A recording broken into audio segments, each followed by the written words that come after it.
Abram em João 12. A gente vai começar a partir do 27. Vou ler então, 12, 27.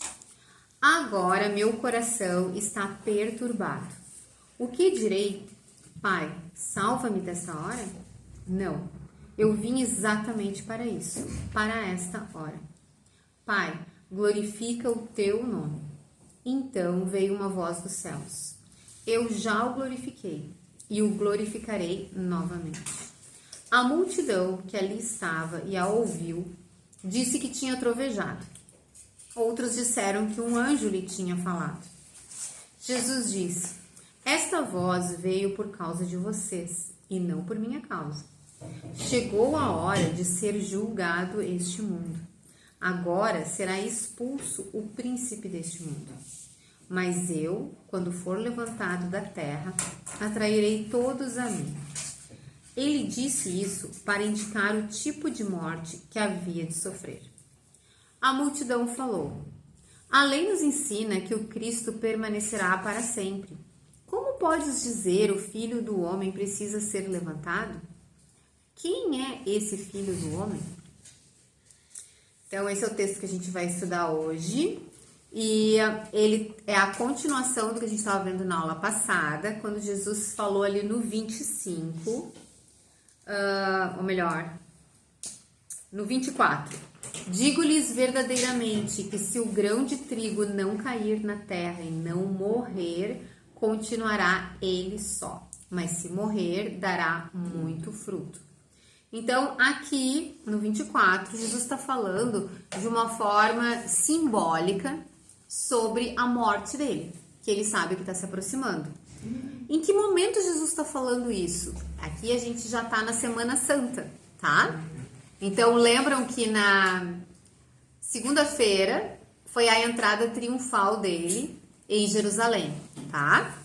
Na terça-feira, a gente sabe, por outros evangelhos, que ele faz uma limpeza do templo. Da mesma forma como ele fez uma limpeza do templo quando ele começou o ministério dele, ele faz uma limpeza do templo quando ele está terminando o ministério dele. Então, ele expulsa de novo, né, os vendilhões, os cambistas do templo na terça-feira e sai do templo. E na quarta, com o templo limpo, ele volta para ensinar e ele passa o dia ensinando. Na quinta-feira, muito provavelmente, ele não aparece mais. E daí, na quinta-feira, de madrugada ali para sexta, ele é preso e ele é julgado. Então, isso aqui provavelmente aconteceu na quarta-feira, tá? A gente não tem como ter certeza, mas grande parte dos teólogos acredita que é esse discurso de Jesus que João relata aqui para nós. Ele aconteceu, então, na quarta-feira. E na sexta-feira ele vai ser morto na cruz. Só pra gente ter uma noção de quão próximo já tá. No 24, ele fala de uma forma simbólica.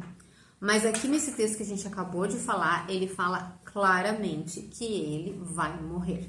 E ele já tinha falado isso durante todo o ministério dele várias vezes. Então, no 27. Agora meu coração está perturbado. Essa palavra aqui é uma palavra bastante pesada. Perturbado significa agitado, não tá tranquilo, tá? Estou ansioso, ou seja, é uma palavra negativa. Tá explodindo. Ele tá muito sobrecarregado, tá? Então, Jesus tá falando isso. E daí a gente pensa assim, mas como pode Jesus falar isso? Porque Jesus é Deus, né? Ele diz pra gente não ficar perturbado, ele diz pra gente não ficar ansioso. Como é que pode ele dizer que ele tá ansioso? E a outra questão que surge aqui é, com o que ele tá ansioso? Ele tá ansioso com a morte dele. Ele tá perturbado com a morte que ele sabe que vai vir na sexta-feira. Jesus, ele sempre soube que ele veio para morrer. Tanto que ele fala, eu vim exatamente para isso. Ou seja, Jesus só nasceu porque ele precisava morrer. Ele só se tornou um homem porque ele precisava morrer como um homem. Um sacrifício pelo pecado de toda a humanidade que viesse a crer nele.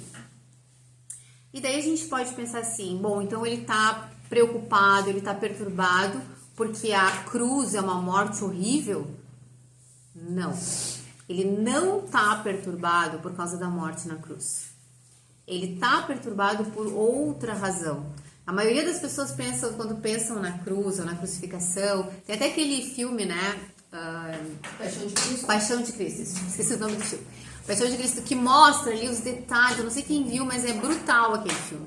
É horrível, eu vi o filme várias vezes, eu choro, assim, não paro de chorar.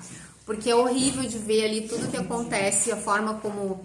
E eles foram bem, eles estudaram para ver realmente como que os romanos faziam, como que Jesus sofreu fisicamente, e eles mostram isso ali no filme, tá? Mas aquele não é o sofrimento que Jesus está perturbado aqui. E como é que eu posso dizer isso para vocês?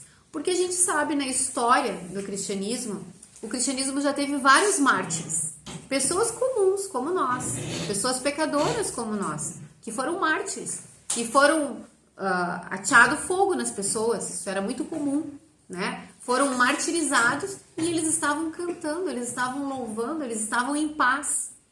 Então, a perturbação de Jesus não é com o sofrimento da cruz, o sofrimento físico. Não é disso que Jesus está falando. O que a gente precisa entender é que Jesus é Deus. Ele é puro, ele é totalmente santo. Deus não suporta o pecado. Só que na cruz, o pecado do mundo todo vai ser colocado sobre ele, né?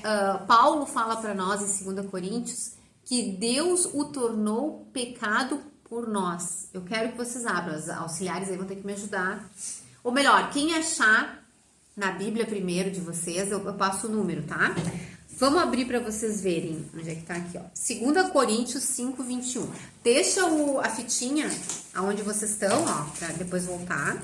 E vai para 2 Coríntios 21. Quem achar o número da página... Qual é o capítulo? 2 Coríntios. 2 Coríntios 21.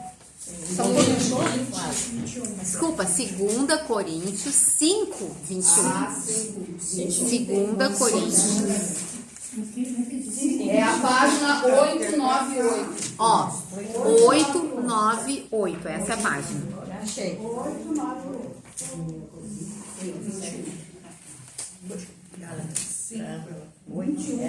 898. 2 Coríntios 5, 21. Achei. A página 898.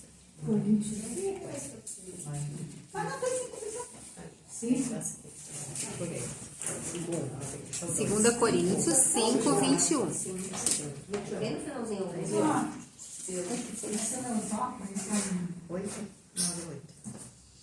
Deu, gurias. Posso ler?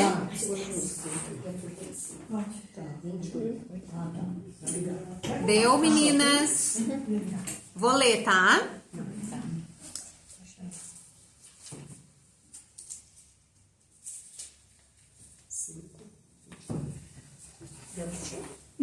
Tudo bem? 5:21.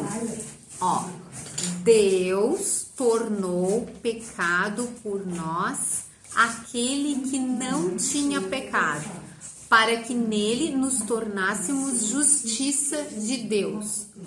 Vou ler de novo.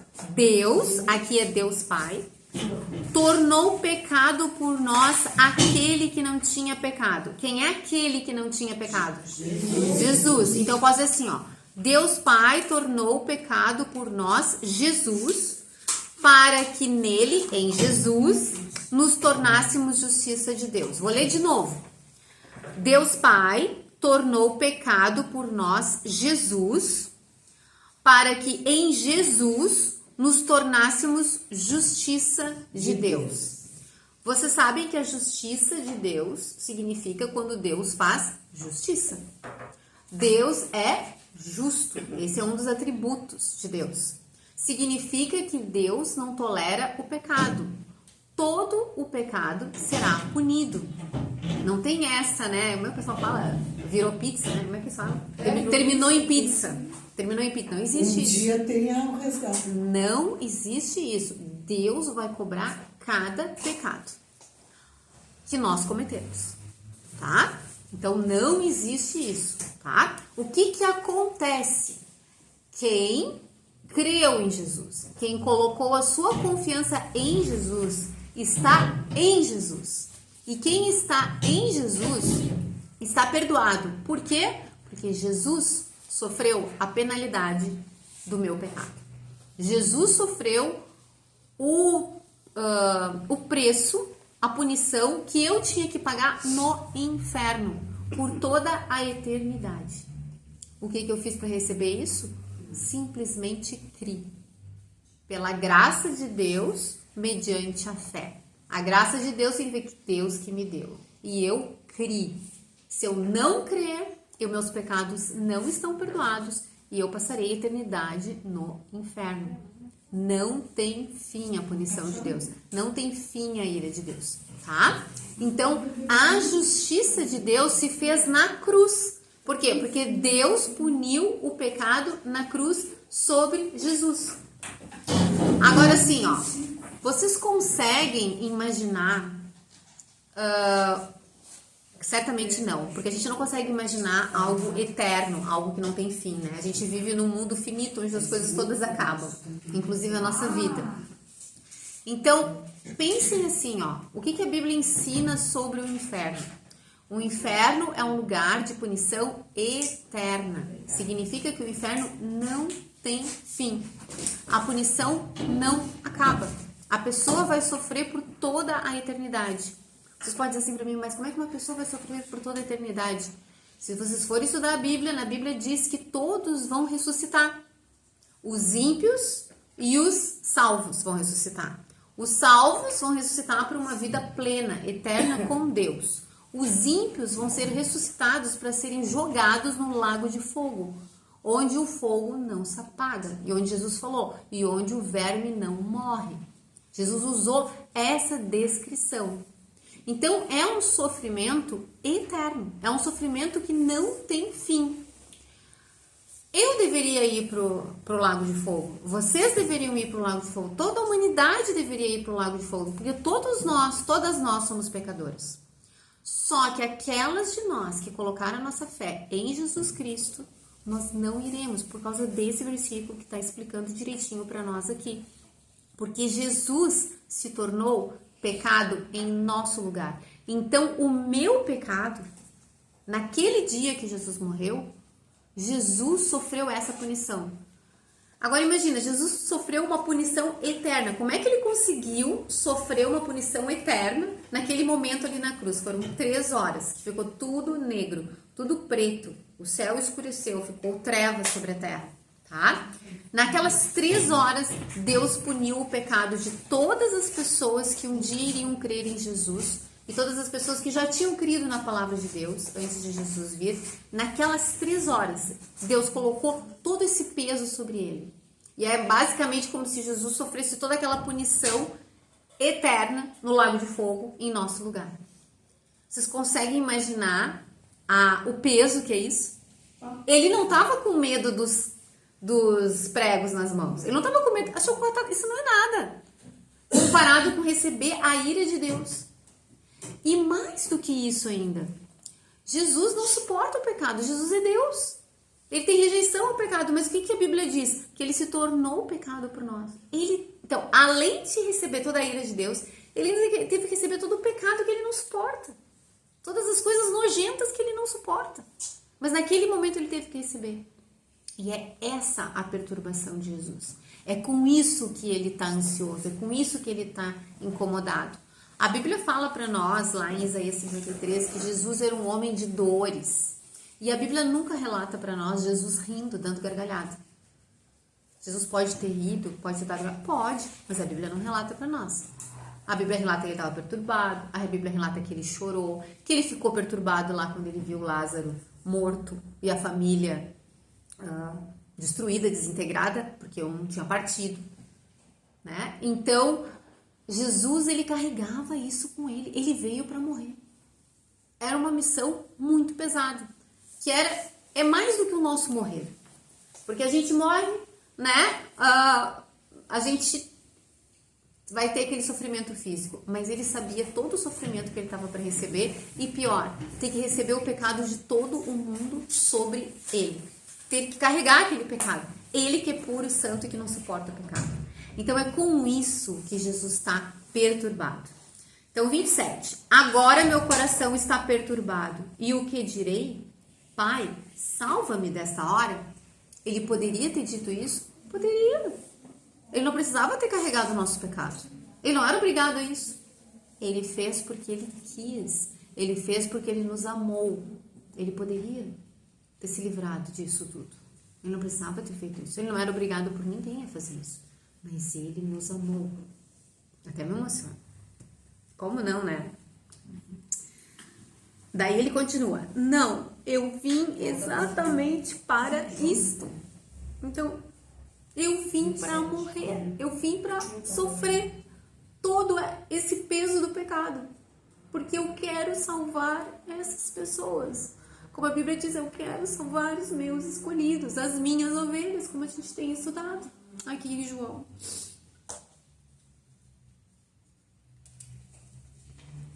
Amém. 28. Pai, glorifica o teu nome. Então veio uma voz dos céus. Eu já o glorifiquei e o glorificarei novamente. Então, gente, essa voz dos céus de quem é? De Deus Pai. Ele falou, né? Pai, glorifica o teu nome. Então, nesse momento surgiu essa voz. E todos ouviram a voz. A gente vai ver aqui, uns entenderam, uns ouviram a voz de Deus e outros deram outro nome para a voz de Deus. Mas todos ouviram a voz. Então veio uma voz dos céus. Eu já o glorifiquei e o glorificarei novamente. E daí como é que a gente vai entender isso, né? O que é o glorificar? Jesus ele já nos deu uma ideia disso quando ele ressuscita Lázaro. Deixa eu ver se eu acho aqui. Quando ele ressuscita Lázaro,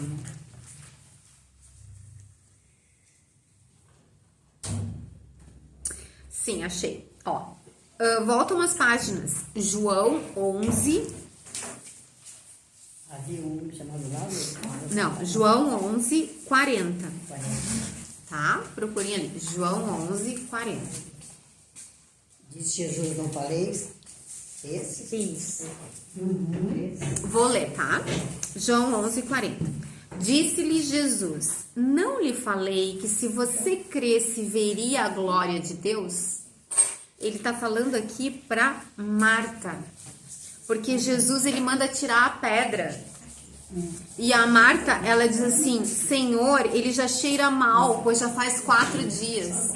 E daí, imediatamente, Jesus diz, não lhe falei que se você cresce veria a glória de Deus? O que Jesus está se referindo? Ele está se referindo que ele vai ressuscitar Lázaro.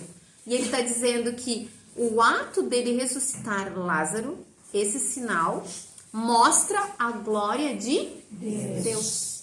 Então a gente sabe que todos os sinais que Jesus fez demonstraram a glória de Deus. Todos os sinais que Jesus fez glorificaram a Deus. E a morte dele vai glorificar a Deus também, tá? Então, voltando lá para João 12, 28. Pai, glorifica o teu nome, então veio uma voz dos céus. Eu já o glorifiquei. Quando Deus Pai fala isso, eu já o glorifiquei, significa durante todo o teu ministério, durante todo o ministério de Jesus, eu glorifiquei o meu nome. Por causa dos sinais que Jesus fez, mostrando que ele foi enviado por mim, mostrando que ele é Deus. E o glorificarei novamente. Aqui Deus Pai está dizendo, eu vou glorificar o meu nome novamente na cruz. Porque assim, a glória de Deus, eu já falei aqui, a glória de Deus é a soma de todos os atributos de Deus. A glória de Deus é quem Deus é intrínseco a Ele. Na cruz, a gente vê todos os atributos de Deus, ou grande parte dos atributos de Deus. A gente vê, eu acabei de falar para vocês, a gente vê a justiça de Deus em primeiro lugar. Porque Deus não poupou o próprio filho dele. Isso mostra o quanto Deus é justo. ele não tolera o pecado. Não tem acabar em pizza com Deus. Então mostra a justiça de Deus. Ao mesmo tempo mostra o amor de Deus.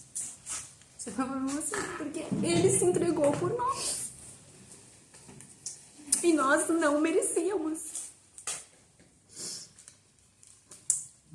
Então a gente vê o amor, a gente vê a graça que ele nos escolheu no seu filho, como a Bíblia diz. A gente vê todos os atributos de Deus na cruz. E é por isso que a cruz é o grande símbolo do cristianismo. Não tem uma igreja cristã que não tem uma cruz, né? Por quê? Porque é na cruz que a gente vê todos os atributos de Deus. É o símbolo de tudo que Deus é. Então, Deus glorifica o nome dele com a morte na cruz de Jesus, onde ele derrama a sua ira sobre o seu próprio filho para nos dar a vida eterna. E desse jeito ele ainda glorifica ainda mais o nome dele. Porque o que vai acontecer? Todas as pessoas que verdadeiramente crerem em Jesus, elas vão estar eternamente na presença de Deus, glorificando ele. A Bíblia fala, a gente consegue ver em Apocalipse um pedacinho do céu. João, ele relata para nós como é o céu. E ele vê uma multidão louvando de pessoas e de anjos. E essas pessoas só podem estar no céu porque Jesus morreu por nós, por causa da cruz. Senão, nenhum ser humano estaria no céu louvando a Deus pela eternidade. Então, Deus foi glorificado em todo o ministério de Jesus, com todos os sinais que Jesus fez. E Deus vai ser glorificado na cruz, mostrando quem ele é e eternamente através de todas as pessoas que ele vai salvar através de Jesus. Ok? 29. A multidão que ali estava e a ouviu disse que tinha trovejado. Outros disseram que um anjo lhe tinha falado. Então a gente tem aqui uma multidão de pessoas, a gente já vinha acompanhando isso, dessa multidão desde lá da entrada triunfal. Mas essa multidão tá toda em Jerusalém. Já falei para vocês que na época da Páscoa, os historiadores falam que tinha mais ou menos 2,5 milhões de pessoas em Jerusalém. E essas pessoas, elas enchiam ali o templo. Ele provavelmente passou a quarta-feira toda ensinando no templo. Então, e provavelmente isso está acontecendo lá. Essas pessoas, elas estão escutando o que Jesus está falando e ouviram essa voz. Só que alguns racionalizaram, né? O que essas pessoas disseram? Ah, trovejou, foi um trovão, não foi nada. Aquelas pessoas céticos, digamos assim, né? Disseram que foi um trovão. Mas é engraçado que até mesmo o trovão é interessante, porque a Bíblia fala no Antigo Testamento várias vezes que a voz de Deus é como um trovão, que Deus troveja. E inclusive em Apocalipse fala várias vezes, né, de barulhos de trovões ao redor do trono, ou vindo do trono. Então, o trono é o lugar onde Deus Pai está. Então, é interessante essa conexão. Outros disseram que um anjo lhe tinha falado. Então, outros acharam, não foi Deus Pai que falou, foi um anjo que falou. Ainda ficou sobrenatural, mas não era verdade. Quando a gente conhece a Deus, a gente reconhece a voz de Deus. Lembra que Jesus falou? As minhas ovelhas conhecem a minha voz. Elas me escutam e elas me seguem. Então, as ovelhas, elas reconhecem a voz de Deus. E João é uma dessas ovelhas e ele sabe que quem falou foi Deus Pai. Os discípulos sabem. E quando eu falo discípulos aqui em João 12... é um grupo grande de pessoas, não são só os 12, tá? Porque discípulos significa alunos. No início, quando Jesus começa o ministério dele, chamando os discípulos, os apóstolos são discípulos, mas lá pela metade do ministério de Jesus, 1 ano e meio mais ou menos, ele torna eles apóstolos e dá autoridade para eles sobre os demônios e para realizar milagres também, tá? Então, aqui nos discípulos, eles reconhecem essa voz, eles ouvem, eles testemunham sobre isso. Então, 30, João 12, 30. Jesus disse: Esta voz veio por causa de vocês e não por minha causa. E o vocês ali, a maioria dos teólogos acredita que ele está se referindo aos discípulos dele, que foram os que escutaram a voz e que entenderam a voz. Porque os outros que não eram discípulos, que não estavam comprometidos com ele, até espiritualizaram a coisa, dizendo que era um anjo, ou foram bem céticos, dizendo que era só um trovão. E por que era importante para os discípulos que eles ouvissem isso? Porque o que ia acontecer era algo brutal. Eles iam ver o mestre, o rei de Israel, o filho do homem, o filho de Deus, sendo morto, humilhado numa cruz. Então, eles precisavam dessa voz vinda do Pai, eles precisavam escutar isso, para entender o que estava vindo à frente deles e para permanecer firmes na fé durante aquele período de provação que viria sobre eles, tá? Então Jesus deixa bem claro no livro 30 que aquela voz veio, que é a voz de Deus Pai, para confirmar para eles que o que iria acontecer estava dentro do esperado. Porque em geral as pessoas não pensavam que o Messias, em geral não, né? Grande maioria, ou todo mundo, nunca pensou que o Messias iria morrer. Mas se a gente for analisar as profecias do Antigo Testamento sobre o Messias, a gente vai ver que Deus deixou claro que ele iria morrer, tá? A gente até vai ver, se der tempo ainda hoje, duas dessas profecias eu gostaria de mostrar para vocês, ok? 31. Chegou a hora de ser julgado este mundo. Agora será expulso o príncipe deste mundo. Então Jesus está dizendo, esse é o momento do mundo ser julgado. É agora que o mundo vai ser julgado. Sim, porque na cruz, de novo, ele carregou o pecado de todos aqueles que iriam crer nele um dia, ou que já tinham crido na palavra de Deus antes dele. Então esse é um momento de definição, esse é um momento de julgamento, onde se separa o joio do trigo, onde se separa o bode das ovelhas. Né? São os termos que Jesus usa, onde se separam os filhos de Deus dos filhos do diabo. Tudo termos que Jesus usou até aqui em João e também em Mateus. Tá? Agora será expulso o príncipe deste mundo. Quem é o príncipe deste mundo? Alguém sabe? Satanás. Muito bem. Satanás é o príncipe deste mundo. Lembram que quando Jesus foi tentado, Satanás apareceu para Jesus e disse assim, tá vendo tudo isso? Todo esse mundo, todos os reinos desse mundo, eu te entrego se tu me adorar. Lembra que ele falou isso para Jesus? Eu te entrego tudo isso para ti, porque eles me pertencem. E Jesus afirma que o diabo é o príncipe desse mundo, tá? Mas a partir de agora, ele vai ser expulso.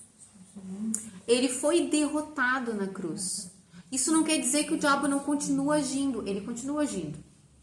Deus, ele tem um plano, ele tem um propósito, e Deus, ele explica tudo para nós. Existe toda a profecia do que vai acontecer no final do mundo. Né? A gente tem o anticristo que vai vir, a gente tem o falso profeta que vai vir, eles vão fazer grandes sinais, eles vão enganar muitas pessoas, vão querer ser adorados e vão perseguir os verdadeiros cristãos. Vão matar todos que eles puderem. Isso no final dos tempos. Virá a grande tribulação, tudo isso está predito, mas o diabo já foi julgado. Ele só ainda não foi lançado no lago de fogo.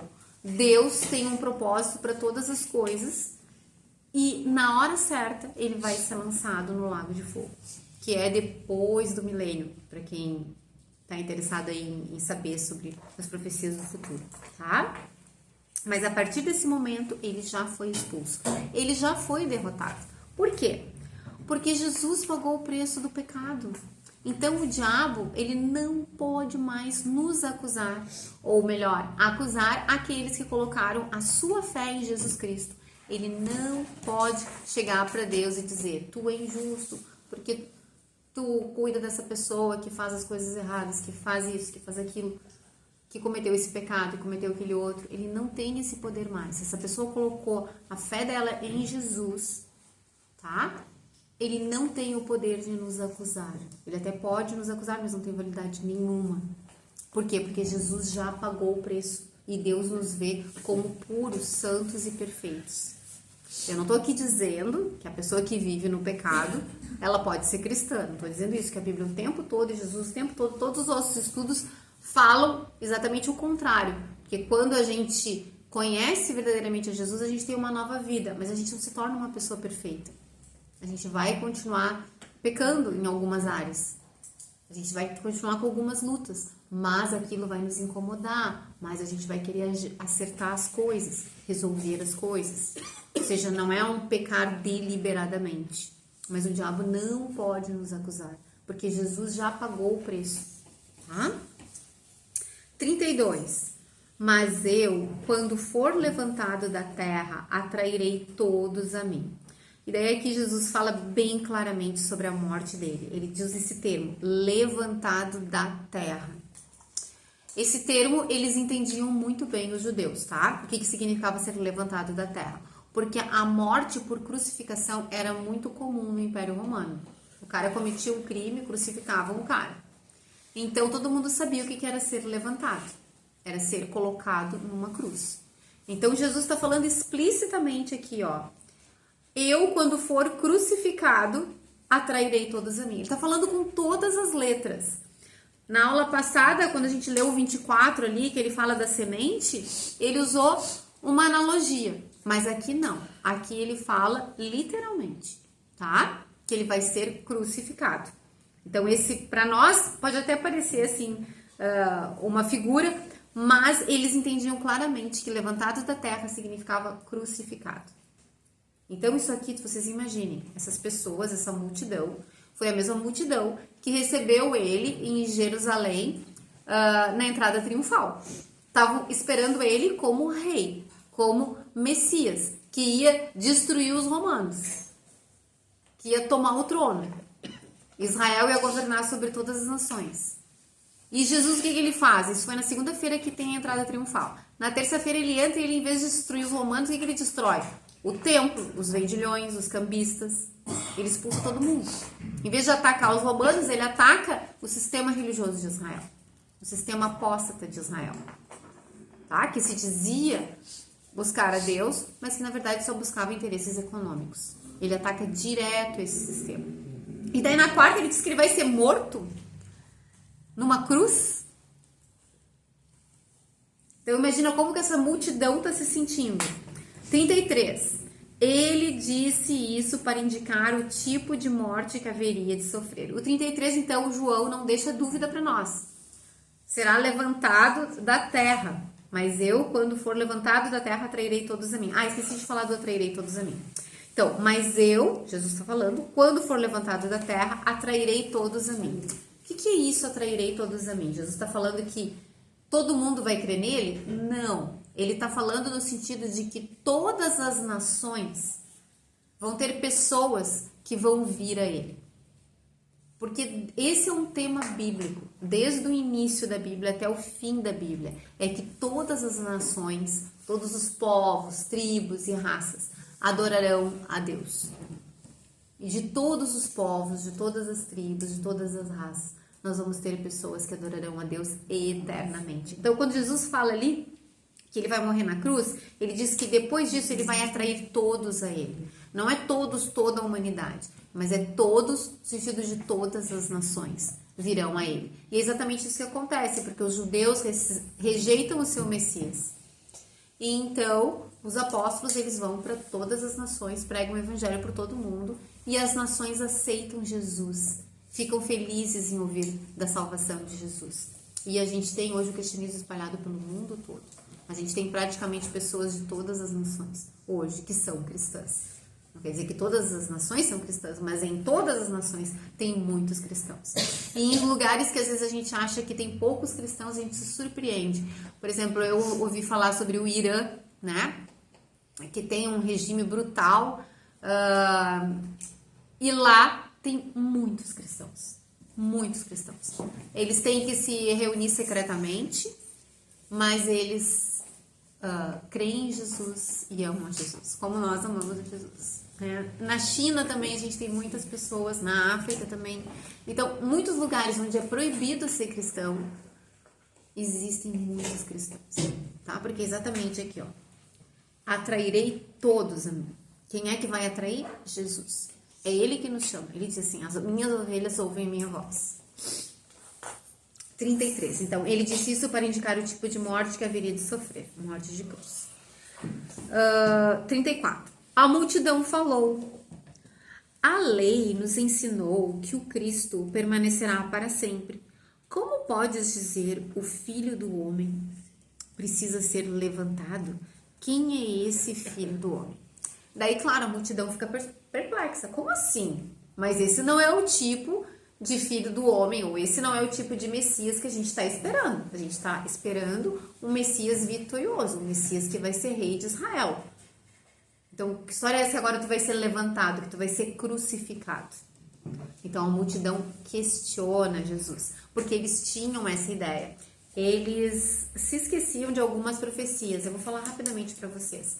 Tem uma profecia em Daniel que um anjo aparece para Daniel, é o anjo Gabriel, e ele fala para Daniel que sobre o ungido que haveria de vir, ungido, né, Messias ou Cristo, tá, que viria de vir para Israel, e ele disse na semana 68, ele dá em semanas, 69, desculpa, o Messias será morto, o ungido será morto.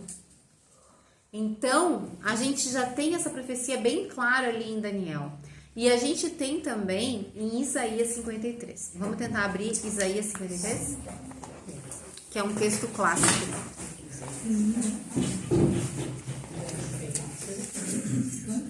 Isaías 53.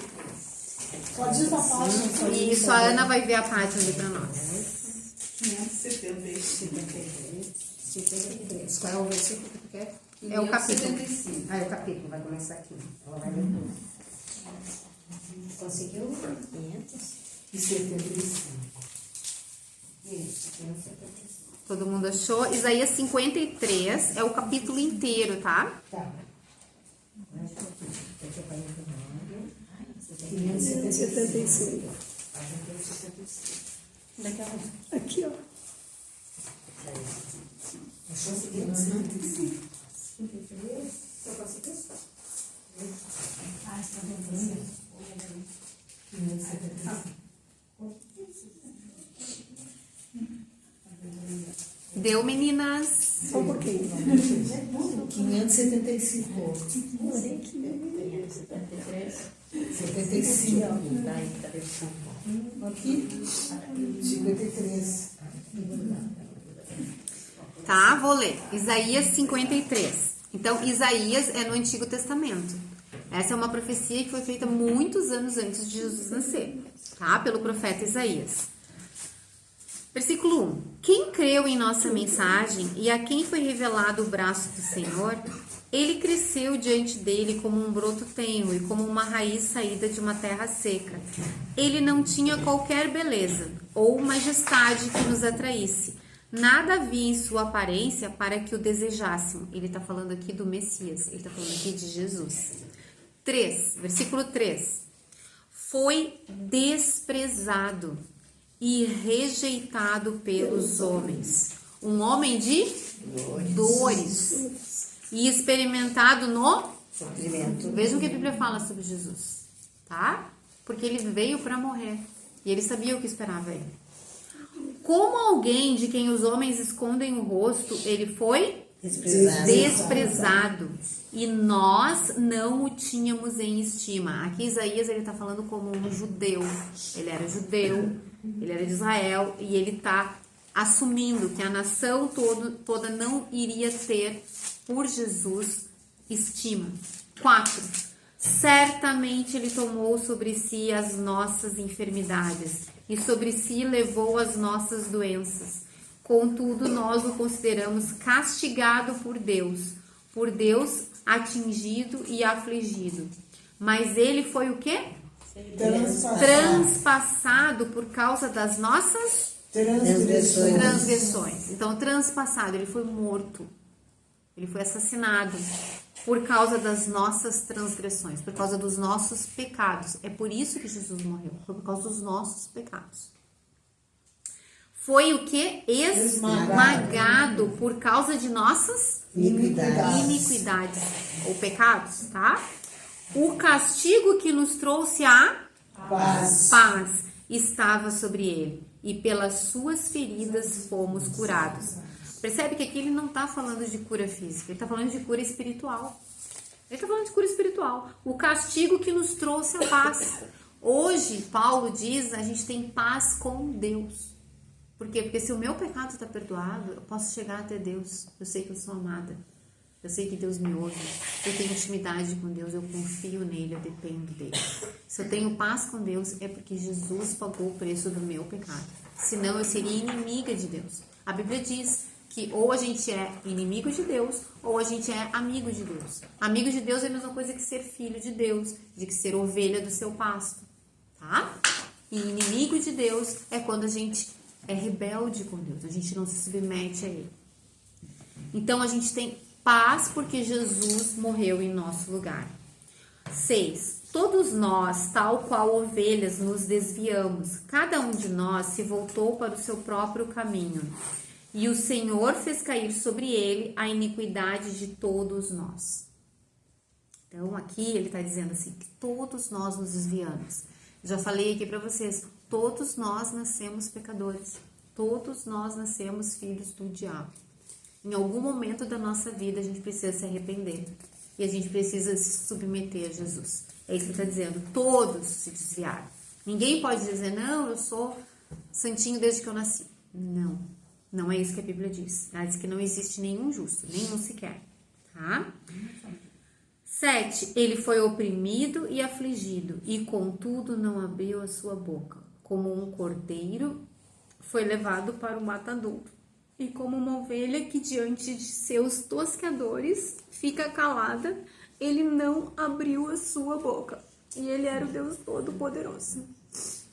Poderia ter saído daquela cruz, mas ele sofreu aquela morte, sofreu se tornar pecado por nós, sofreu receber a ira de Deus para que a gente pudesse ser salva.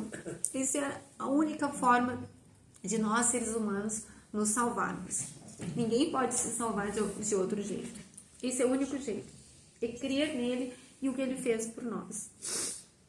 Eu vou parar por aqui, porque eu acho que já deu pra gente entender bastante como o Filho do Homem estava profetizado e como eles deveriam saber disso. Eles deveriam saber que o Messias, o Filho do Homem, estava profetizado que ele iria carregar os nossos pecados e que ele iria sofrer para nos libertar.